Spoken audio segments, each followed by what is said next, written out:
Today, I'd like to introduce the GXL560 biomass pellet mill, a commonly used main piece of machine in small and medium-sized pelleting plants.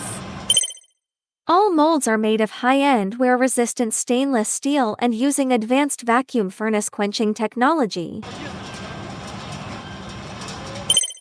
The new pressed roller surface uses a robotic alloy overlay welding process, which has improved the service life of the pressed roller like never before. The top opening, oven-type feed tray greatly reduces maintenance time.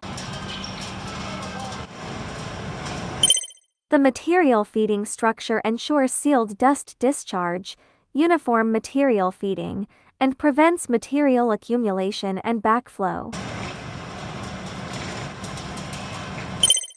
The mold features a double-layer design, with a raw layer, a spare layer, and a dual-purpose mold of different specifications, and a lower working layer.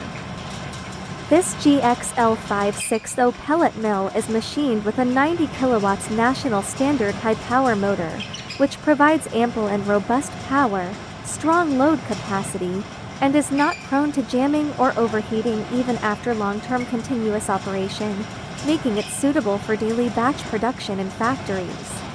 The machine has an hourly output of 1-1.5 tons and is suitable for a wide range of materials, including various shells, straws, wood, and chemical raw materials. If you are interested, please send a private message for consultation.